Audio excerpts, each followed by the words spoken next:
नमस्कार मित्रों। भगवान कल्कि के जीवन पर आधारित यह दुर्लभ कथा जो आप देखने जा रहे हैं, कल्कि पुराण, जो महर्षि व्यास जी द्वारा आज से हजारों साल पहले अपनी दिव्य दृष्टि द्वारा संस्कृत भाषा में लिखी गई थी, को हिंदी में रूपांतरित कर आपके सामने प्रस्तुत किया गया है।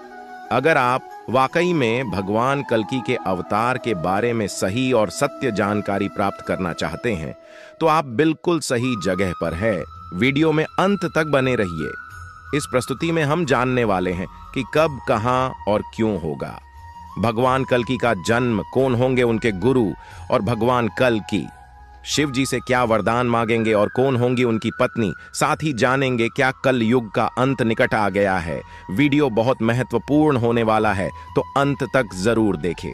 दोस्तों, हम भगवान कल्कि को देख पाए या नहीं ये तो हमें नहीं पता, तो क्यों न हम उनके जीवन के वृतांत को जानकर हमारे जीवन को महत्वपूर्ण बनाएं। मित्रों, क्या आप जानते हैं कलयुग का अंत कैसा होगा और अंत के समय कौन कौन बचेंगे और कौन कौन खत्म हो जाएंगे? क्या आप जानते हैं भगवान विष्णु के कितने अवतार थे? भगवान विष्णु के 10 अवतारों की कथा में हम 10वें अवतार पर उनकी कथा सुनाने से पहले कुछ बातें हैं। हमारे पुराणों के अनुसार 4 युग समय चक्र में बंधे हैं और चक्र की तरह एक दूसरे का पीछा करते हैं, यानी कि कलयुग के खत्म होने के बाद फिर सतयुग आएगा। एक काल चक्र में बंधी हुई है चीजें। तो उसी कड़िढ़ी में भगवान विष्णु का आखिरी अवतार है कल्कि अवतार। कल्कि अवतार तब होगा जब कलयुग खत्म होने को होगा और उसके तुरंत बाद फिर एक बार महाप्रलय आएगी, जिसमें सृष्टि फिर सतयुग में पहुंच सके। कलयुग में धर्म नादिर बिंदु पर पहुंच जाएगा, जहां धर्म बिल्कुल सुई की नोक के बराबर बचेगा। तब कल्कि अवतार में भगवान विष्णु आएंगे और सबका कल्याण करेंगे। तो चलो कथा शुरू करते हैं। कलयुग के अंत के दौरान एक मनुष्यों का जोड़ा था। नाम था सुमति ऐर विष्णुयश। उनका एक बच्चा हुआ जिनका नाम रखा गया कल्कि। कल्कि जी के 3 भाई थे, कवि, प्रजन और सुमंत्र। उस समय पृथ्वी पर धर्म का बहुत उल्लंघन होता था। कोई भी धर्म से नहीं जी रहा था। आबादी इतनी बारहच गई थी कि पृथ्वी पर रहने की जगह ही नहीं बची थी। उस बीच कल्कि जी बड्ढे होते हुए ये देख रहे थे। शुरू से ही कल्कि जी की आंखें बहुत अजीब थीं। कल्कि जी ने बचपन में ही सारी किताबें पढ़ ली थीं, लेकिन उन्हें वो ज्ञान नहीं मिला जिसकी उन्हें तलाश थी। वो हर शिक्षक से पूछते, लेकिन कोई उनके सवालों का जवाब ही नहीं दे पाता। तब उन्हें एक दिन भगवान परशुराम मिले। वहीं परशुराम, जो भगवान विष्णु के 6ठे अवतार थे, उनको समय के आखिर तक जिंदा रहने का वरदान मिला हुआ था। और यह भी कहा गया था कि उन्हें भगवान के आखिरी अवतार कल्कि जी को शिक्षा देनी है। तो उनको देखते ही कल्कि जी को लगा कि यही है वो जो उन्हें सारे सवालों के जवाब दे सकते हैं। परशुराम जी कल्कि जी को अपने साथ लेकर हिमालय में गए। जो पिघलने लगे थे, वहां सालों तक परशुराम जी ने कल्कि जी को योग, दुनिया, धर्म और युद्ध की शिक्षा दी। कल्कि जी ने ज्ञान की सारी 64 विद्याओं में महारत हासिल कर ली। साथ में वो बहुत बड़े योद्धा भी बन गए। सारे पुराण, धर्म की किताबें उनको याद थीं और वह उनका गुण रहस्य समझते थे। परशुराम जी ने आखिरी दिन कल्कि जी को गले लगाया। परशुराम जी ने फिर कल्कि जी से कहा, है कल्कि जी, अब तुम हर तरीके से तैयार हो जाओ और अपना धर्म पूरा करो, लेकिन उससे पहले तुम्हें भगवान शिव जी का आशीर्वाद भी लेना होगा। भगवान शिव जी का आशीर्वाद लेने के लिए कल्कि जी अकेले सुदूर पहाड़ों में चले गए और सालों तक भगवान शिव जी की तपस्या करते रहे। भगवान शिव जी उनसे प्रसन्न हो गए और एक दिन उन्हें दर्शन देकर बोले, है विष्णु अवतार कल्कि जी, तुमको क्या चाहिए? कल्कि जी बोले, मैं तो बस आपसे आशीर्वाद लेना चाहता था प्रभु। भगवान शिव बोले, भगवान तो आप हैं। आपके इस आखिरी अवतार से एक बार फिर सृष्टि अपने पहले रूप में आएगी। काल चक्र का एक चक्र और पूरा होगा। इस प्रकार हर युग में आपने जन्म लेकर सृष्टि का पालन किया है, उसके लिए हम आपको नमन करते हैं। आपको ही पृथ्वी को महाप्रलय तक लेकर जाना है, जिससे सब फिर से शुरू हो सके। भगवान कल्कि जी बोले, जैसा विधि का विधान हो महादेव, हम भी तो नियम से बंधे हैं। सही कहा आपने। यह कहकर महादेव ने उपहार में कल्कि जी को देवदत्त नाम का सफेद घोड़ा दिया। वो और कोई नहीं, भगवान विष्णु जी की सवारी गरुड़ का अवतार था। देवदत्त में शक्ति थी कि वो किसी भी रूप में आ सकता था। और पल भर में ही कितनी भी दूरी नाप सकता था। जैसे कि भविष्यवाणी थी, कल्की जी अपने सफेद घोड़े पर आएंगे, वैसा ही होने जा रहा था। उसके बाद महादेव ने शुक नाम का एक तोता भी दिया। वो तोता सारे समय को जानता था। लड़ने के लिए महादेव ने ही एक नई तलवार कल्की जी को दी और कहा कि कल्की जी को इस तलवार की आवश्यकता कली तथा अन्य राक्षस से लड़ने के लिए पड्डी डी डी ढेगी। उसके बाद महादेव अंतर्ध्यान हो गए। उसी समय दूसरी तरफ एक कन्या थी जिसका नाम था पद्मावती। पद्मावती देवी लक्ष्मी का अवतार थी। वो भगवान शिव और पार्वती जी की बहुत बड़ ही भक्त थी। उनकी भक्ति से प्रसन्न होकर महादेव और पार्वती जी ने उनको वरदान दिया था कि उनकी शादी भगवान विष्णु के अवतार कल्की जी से होगी, और अगर किसी और ने बुरी नजर से पद्मावती को देखा तो वो तुरंत एक कन्या में बदल जाएगा। जब कल्की जी को तलवार मिली, दूसरी तरफ पद्मावती के पिता राजा बहिद्रथ ने स्वयंवर रख दिया। लेकिन जैसे ही कोई राजा या राजकुमार पद्मावती को देखता, वो तुरंत औरत बन जाता। राजा को विश्वास हो चला था कि पद्मावती का विवाह नहीं हो पाएगा। तब एक दिन महल से लोगों ने देखा कि एक सुंदर सा नौजवान एक सफेद घोड़े पर बिजली की रफ्तार से दौड़ ढार रहा है। वो नगर के अंदर आया और सीधे महल गया। वहां जैसे ही उन्होंने राजकुमारी को देखा, सबको लगा कि वो भी औरत में बदल जाएगा, लेकिन ऐसा कुछ नहीं हुआ। तब पद्मावती जी ने पहचान लिया कि यह जरूर कल्की जी ही है। उनकी शादी की तैयारियां होने लगीं। भगवान इंद्र ने विश्वकर्मा देव से उसकी तैयारी करने को कहा। शादी के कुछ समय तक पद्मावती और कल्की जी सुख से रह रहे थे। फिर एक दिन कल्की जी को याद आया कि उनको तो धर्म की स्थापना करनी है, तो वो निकल पड़े और पहुंचे किकरपुर। वहां का राजा था जिन। जिन धर्म से नहीं रहता था और उस वजह से उसकी प्रजा बहुत दुखी रहती थी। कल्की जी ने अकेले ही उन पर धावा बोल दिया। पूरी की पूरी सेना को कुछ ही देर में कल्की जी ने मार गिराया। देवदत्त इतनी तेजी से मैदान पर भागता था कि किसी के लिए भी कल्की को देखना मुश्किल हो रहा था। अपनी सेना को मरता देखकर जिन वहां से भागने लगा, लेकिन कल्की जी ने तब उसको ललकारना चालू कर दिया। तब जिन वापस आ गया और उसके हमले से कल्की जी बेहोश हो गए। लेकिन जब जिन ने कल्की जी को कैद करने की कोशिश की तो उसमें असफल रहा। कोई भी रस्सी काम ही नहीं आ रही थी। अंत में कल्की जी की आंख खुली और उन्होंने एक ही प्रहार में जिन के प्राण ले लिए। अब एक और बात, समय की शुरुआत में जब ब्रह्मदेव सृष्टि रच रहे थे, तब 7 दिन बाद उन्होंने आराम करने का सोचा। उस समय उनकी पीठ से अधर्म का जन्म हुआ। कली ही दैत्य धर्म का ही वंशज था, यानी कि ब्रह्मदेव का ही अंश है। जब समुद्र मंथन हो रहा था, तब हलाहल विष निकला था, जिसे महादेव ने अपने गले में धारण कर लिया था। उस विष की कुछ बूंदें नीचे गिरी थीं, जिसे कली ने पी लिया था और वो ताकतवर हो गया था। उसके बाद वो छिप कर रहा।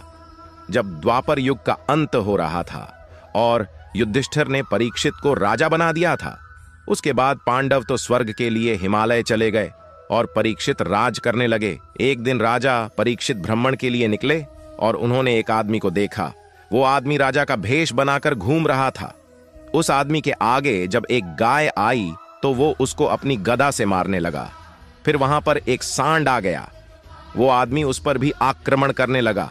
निरीह जानवर के ऊपर अत्याचार देखकर राजा परीक्षित को गुस्सा आ गया। वो तुरंत वहां पहुंचे और उस आदमी को रोक दिया। उन्होंने उसे गाय और सांड को मारने का कारण पूछा तो वो आदमी हंसने लगा। उसने सांड की तरफ इशारा किया तो परीक्षित ने चौंक कर देखा कि सांड तो एक पैर पर खड़ा था।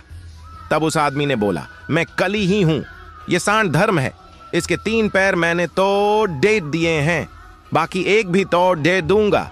ये गाय असल में पृथ्वी है। ये भगवान कृष्ण के वापस चले जाने से रो रही थी। परीक्षित को यह सुनकर बहुत गुस्सा आया। उन्होंने तुरंत अपनी तलवार निकाल ली। लेकिन वो क्या देखते हैं कि कली ने उनके सामने बिना डरे अपने कपड़े उतारने शुरू कर दिए।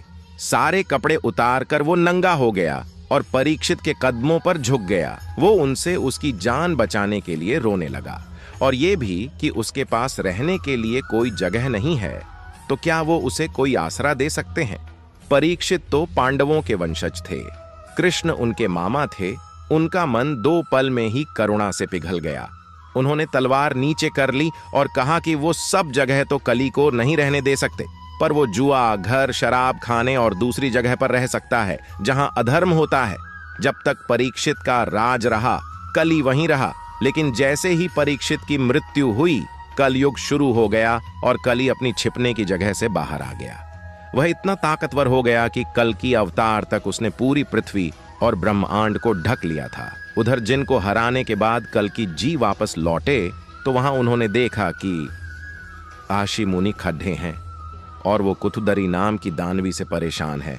कल्कि जी तुरंत ही अपनी सेना लेकर हिमालय की तरफ बढ़ निकले, जहां कुतुधरी रहती थी। कुतुधरी इतनी विशाल थी कि उसने कल्कि जी और उनकी सेना को पूरा का पूरा निगल लिया। तब उसके शरीर के अंदर ही कल्कि जी ने आग जलाई और अपनी तलवार से उसका पेट फाड़ डाल दिया। अपनी मां की मृत्यु देखकर कुतुधरी का बच्चा विंज चारों तरफ तबाही फैलाने लगा। तब कल्कि जी ने ब्रह्मास्त्र से उसका सिर काट दिया। इसके बाद कल्कि जी हर जगह कली को ढूंढने लगे। वो जहां भी जाते कल्ली वहां से भाग जाता। आखिरकार कल्ली के भेजे हुए बहुत से दानवों को हराकर कल्कि जी कली तक पहुंच ही गए। उनकी लड़ाई में धर्म और सत्य फिर से ताकतवर होने लगे और उनके कारण कली की शक्ति खत्म होने लगी। धर्म और सत्य ने आकर कल्ली राज्य में आग लगा दी। इसके बाद कली का वध कर दिया गया। कली का वध कर कल्कि जी भल्लाट नगर पहुंचे, जहां उनका युद्ध राजा शशिध्वज से हुआ। कल्कि जी से हारने के बाद राजा शशिध्वज कल्कि जी के भक्त बन गए और उन्होंने अपनी पुत्री रमा की शादी उनसे करवा दी। कल्कि जी रमा जी को लेकर वापस आ गए। वापस आकर कल्कि जी सेना सहित कांचनीपुरी को आ गए। वहां उन्होंने देखा कि एक भी मनुष्य नहीं है। तब वहां आकाशवाणी हुई कि अगर कल्कि जी ने नगर में अपनी सेना के साथ घुसने की कोशिश की तो कल्कि जी के अलावा सब मर जाएंगे। सिर्फ कल्कि जी अंदर आ सकते हैं। अंदर कल्कि जी ने सुलोचना नाम के नाग को देखा, जिसको श्राप से मुक्ति दिलाकर उन्होंने गंधर्व लोक में भेज दिया। अंत आते आते कल्कि जी ने सारी दुनिया के राज्यों में नए राज्य स्थापित कर दिए। जो धर्म का पालन करते थे, सब कुछ सुंदर होने लगा। उन्होंने प्रलय से बचने के उपाय बताए। जब प्रलय आई तब कल्कि जी अपने घुड्डे पर बैठकर सबकी रक्षा करते रहे। प्रलय के बाद न कोई बीमारी बची, न धोखाधड़ी और न कुछ। सब तरफ सत्य ही सत्य था। सतयुग अब आराम से घूम रहा था। तब कल्कि जी के माता पिता का निधन हो गया। उनके बाद जब कल्कि जी ने देखा सब ठीक है, तो उन्होंने अपना राजकाज अपने पुत्रों को सौंप दिया और खुद अपनी पत्नी पद्मा और रमा को लेकर हिमालय पर चले गए, जहां उन्होंने ध्यान से खुद को सूर्य को समर्पित कर दिया और पीछे छौड़ डाच गए सतयुग। मित्रों, अब जानते हैं कल युग के अंत में कितना समय है और कल युग के अंत के समय क्या क्या होगा। परित्राणाय साधूनाम विनाशाय च दुष्कृताम धर्म संस्थापनार्थाय संभवामि युगे युगे। जब जब असत्य और अधर्म अपनी सीमा को पार कर धर्म की हानि करने लगेंगे, तब तक मैं कृष्ण स्वयं इस धरती पर अवतार लेकर साधुओं की रक्षा और दुष्टों का संहार करके धर्म को दोबारा स्थापित करूंगा। हिंदू धर्म को मानने वालों में शायद ही कोई होगा जिसे भगवान श्री कृष्ण की इस प्रतिज्ञा के बारे में पता न हो, लेकिन श्री कृष्ण के अर्जुन से किए हुए इस प्रण के पीछे छुपी हुई है एक ऐसी कहानी जिसका राज शायद ही किसी को पता हो। एक ऐसी भविष्यवाणी जो आज के युग का परम सत्य बन चुकी है। कल युग, जिसे कलह का युग भी कहा जाता है, जिसमें आज खुलेआम धर्म का हनन और अधर्म का बोलबाला हो रहा है, जहां सत्य और नैतिकता की शक्ति कम होती जा रही है और असत्य, हिंसा, क्लेश और दुख अपने पांव पसार रहे हैं, उसके असली स्वरूप के बारे में आज भी बहुत कम ही लोग जानते हैं। समय चक्र के 4 युगों में से अंतिम युग कलयुग घोर अंधकार और विनाश से भरा हुआ है, जहां सच्चाई की आवाज को छल कपट से दबा दिया जाता है। पाप इतना बढ़ जाता है कि अच्छाई का कहीं नामो निशान ही नहीं बचता। इतना होने पर भी अगर पुराणों की माने तो ये तो बस एक शुरुआत भर है। कलयुग की कुल आयु 4,32,000 साल है, जिसमें से 5,125 साल ही हुए हैं। यानी कि कलयुग अब तक अपने बचपन में ही है, लेकिन जैसे जैसे इसकी उम्र बढ़ेगी और ये अपनी युवा अवस्था में आएगा, वैसे वैसे इसका स्वरूप और भी विकराल होता जाएगा। धरती फटने लगेगी, आसमान से पानी की जगह तेजाब बरसेगा, मानव अपना असली रूप खोकर राक्षसों का रूप धारण कर लेगा और तब इस महत्वपूर्ण समय पर एक दिव्य योद्धा प्रकट होगा जो देवदत्त नामक सफेद घोड़े पर आरूढ़ होकर हाथ में आग से लिपटी तलवार लेकर दुनिया की सारी बुराइयों का अंत कर फिर से धर्म की स्थापना करेगा। ये कहानी है विष्णु के दशम अवतार की। ये कहानी है कल्कि अवतार की, जिनकी सच्चाई से आज भी बहुत से लोग अनजान हैं। हम आज आपके लिए लाए हैं इन्हीं सब रहस्यों के जवाब। चाहे तो चैनल को सब्सक्राइब भी कर सकते हैं। काल चक्र के 4 युगों सतयुग, त्रेता युग, द्वापर युग और कल युग में से जो आखिरी और भयानक युग हमारे सामने है उसे ही कलयुग या कलि पुरुष का युग भी कहा गया है। कल्कि पुराण के अनुसार कलयुग की शुरुआत के 10,000 वर्ष बहुत अच्छे हैं, जहां नेकी और सच्चाई की हल्की किरण धरती पर नजर आएगी, क्योंकि इस समय तक भी देवताओं को धरती पर पूजा जाएगा और कुछ हद तक धर्म का पालन भी होगा। लेकिन इस समय के बीतने के बाद सब कुछ धीरे धीरे करके विनाश की ओर बढ़ने लगेगा। जैसे जगन्नाथ शालिग्राम इस धरती को छोड़ डाच कर विष्णु लोक में जाकर निवास करेंगे और इन्हीं के साथ वैष्णव गण, श्राद्ध, शंख और धर्म भी यहां से पलायन कर जाएंगे। शालिग्राम के जाते ही तुलसी के पौधे का भी लोप हो जाएगा। सभी सकारात्मक शक्तियों के लुप्त होने के बाद इंसानियत का ऐसा खौफनाक चेहरा सामने आएगा जिसे देखकर पूरी मानव जाति शर्मसार हो जाएगी। एक ऐसी दुनिया होगी जहां कोई एकता भाईचारा नहीं बचेगा। इस दुनिया में अधर्म का बोलबाला होगा और धर्म का दूर दूर तक कोई नामो निशान भी नहीं होगा। गर्भ हत्या के कारण लोगों की आयु और बल का नाश तो होगा ही, लेकिन वे दैत्य प्रवृत्ति के कारण अपना रूप सौंदर्य खोकर राक्षसों जैसे दिखने लगेंगे और उन्हीं के जैसा आचरण भी करेंगे। जहर जैसी चीजों के इस्तेमाल के कारण धरती अपनी सुंदरता खोकर बंजर बन जाएगी और तब लोगों के पास अनाज न होने के कारण लोग जानवरों के साथ साथ मुर्दों का भी मांस खाने लगेंगे। इतना ही नहीं, ग्लोबल वार्मिंग के कारण नदियां भी सूख जाएंगी और आसमान से एसिड गिरेगा। पाप का भार बढ़ जाने से धरती सूख कर अंदर से फटने लगेगी और तब कलि स्पष्ट देह रूप से प्रकट हो जाएगा और पाताल लोक से आसुरी शक्ति को आजाद करके इंसानों पर राज करेगा। कल्कि पुराण में कलि के बारे में दिए हुए जानकारी के मुताबिक कलि का रंग कार्बन के धुएं सा काला होगा और उसके शरीर से भयंकर दुर्गंध निकलेगी। लाल आंखें, कुरेदी हुई चमड़ी, परे दांतों और लंबी लाल जीभ से कलि का रूप ऐसा होगा जो इंसान के मन में डर और उत्तेजना पैदा कर देगा। क्रूरता, हिंसा और लालच से भरा कलि केवल एक असुर नहीं पर कलयुग का प्रतीक है, जिससे इस युग का नाम कलयुग पड्डा है। लोगों को भड़काने के लिए कलि अपने सबसे ताकतवर हथियार लालच, हिंसा और जलन का प्रयोग करेगा और लोग पूरी तरह से उसके वश में होकर कोई भी पाप कर्म करने के लिए तैयार हो जाएंगे, जिसके कारण उनके शरीर कमजोर होकर खतरनाक होने लगेंगे।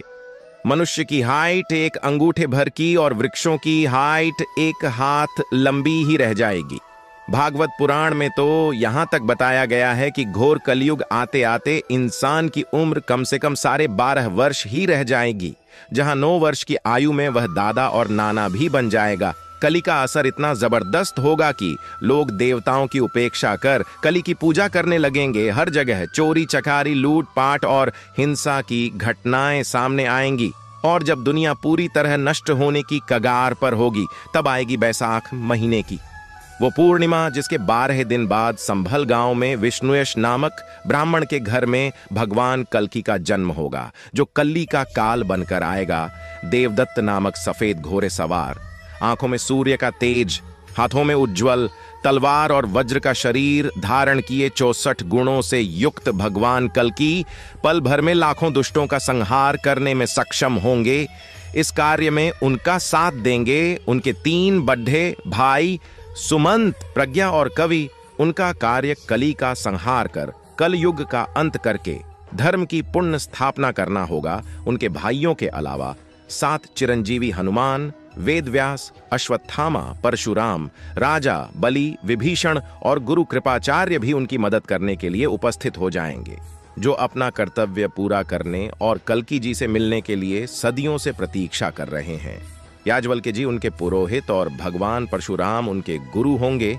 जो उन्हें युद्ध और अस्त्र शस्त्रों का ज्ञान देकर उन्हें 64 कला संपूर्ण बना देंगे। भगवान परशुराम के आदेश पर कल्कि भगवान शिव की तपस्या करेंगे, जिनसे उन्हें कली का वध करने के लिए दिव्यास्त्र भी प्राप्त होंगे, और इस तरह तैयारी शुरू हो जाएगी उस महान युद्ध की जिसके लिए उनका अवतार हुआ है। सदियों के अधर्म और अत्याचार सहने के बाद आखिरकार वो दिन आ ही जाएगा जब ये धरती पाप मुक्त हो जाएगी और देवदत्त पर सवार कल्कि हाथों में तेज तलवार लिए कली की नगरी में प्रवेश करेंगे। उस दिन आकाश में तेज बिजली चमकेगी, पूरी पृथ्वी सन्नाटे की चादर ओढ़ लेगी। पशु पक्षी और अन्य जीव भयंकर युद्ध की आशंका से जंगलों में छुप जाएंगे। समय का चक्र रुक सा जाएगा। जब कल्कि कली के सामने आएंगे तब उनकी सारी दिव्य शक्तियां जागृत हो जाएंगी और उनके अंदर से तेज रोशनी बाहर निकलेगी जो सूर्य के समान होगी। वहीं दूसरी तरफ कली भी अपनी सारी आसुरी शक्तियों का आह्वान करके युद्ध भूमि में खड़ा होगा और इसी के साथ शुरू हो जाएगा धर्म और अधर्म के बीच महासंग्राम।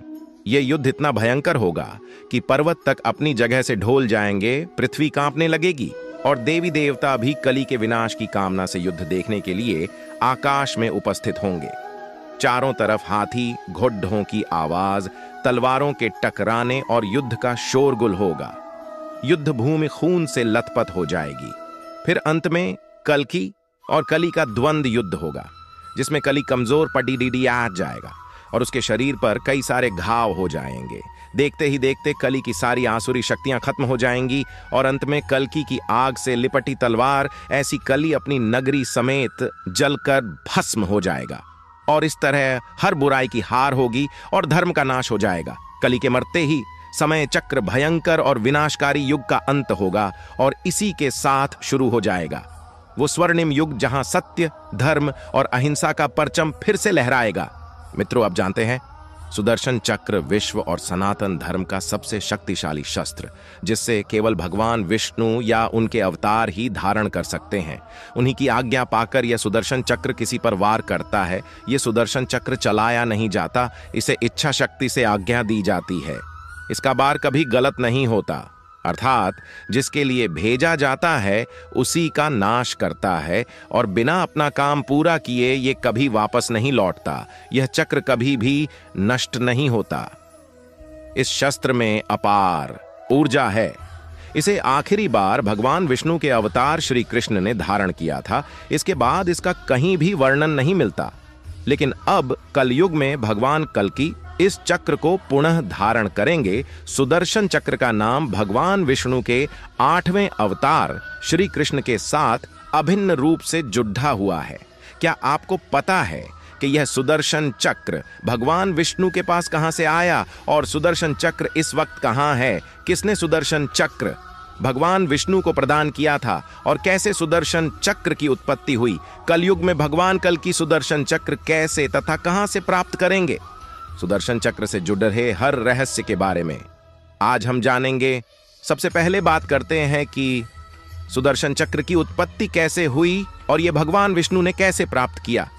पुराणों के अनुसार सुदर्शन चक्र का निर्माण भगवान शंकर ने किया था और इसे बाद में भगवान विष्णु को सौंप दिया। जरूरत पड़ने पर भगवान विष्णु ने इस चक्र को देवी पार्वती जी को प्रदान किया।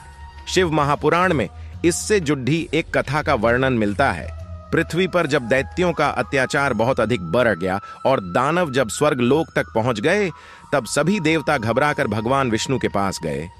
दानवों को परास्त करने के लिए एक दिव्य अस्त्र की जरूरत थी।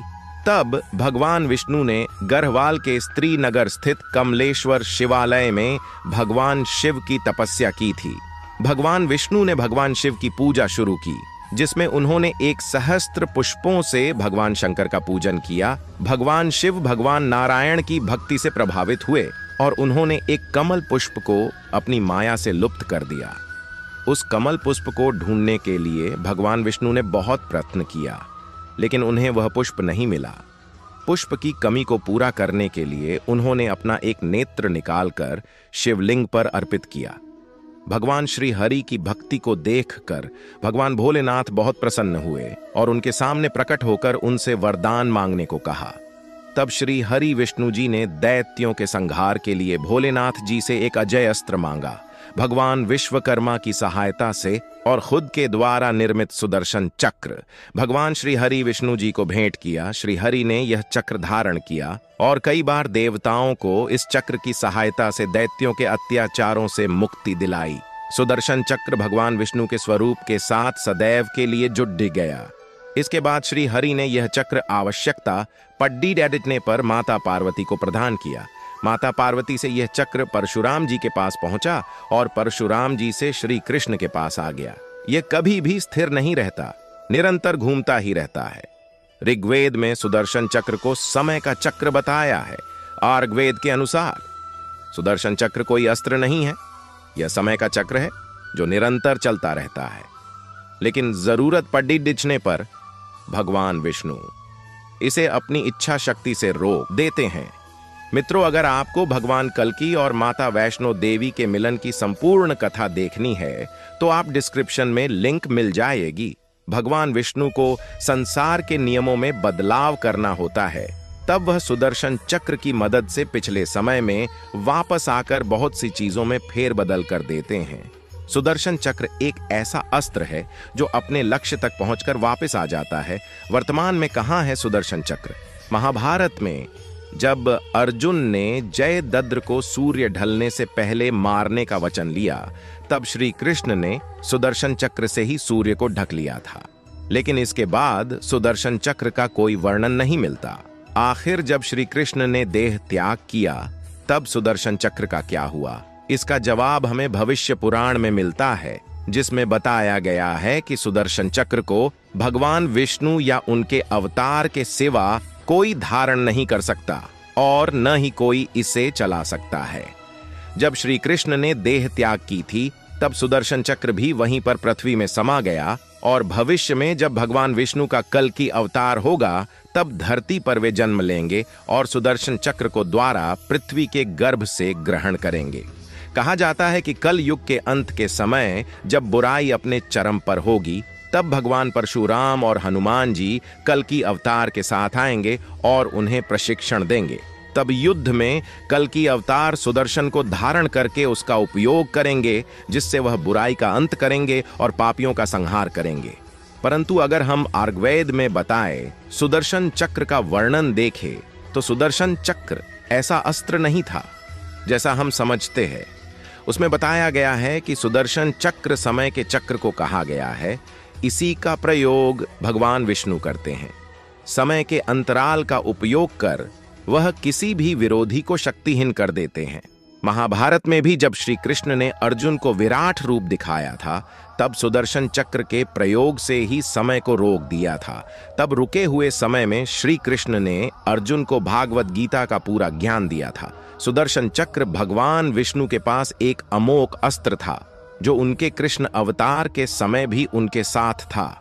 कहा जाता है कि सुदर्शन चक्र की मदद से कृष्ण जी ने अनेक असुरों का वध कर दिया था। यह असुरों का वध करने के लिए और देवताओं की रक्षा करने के लिए भगवान विष्णु ने धारण किया था। पुराणों में युग परिवर्तनकारी भगवान श्री कल्की का अवतार विश्व कल्याण के लिए बताया गया है। भगवान का यह अवतार निष्कलंक भगवान के नाम से भी जाना जाएगा। दोस्तों, उम्मीद है आपको कथा अच्छी लगी होगी, तो वीडियो को लाइक करना मत भूलना। धन्यवाद।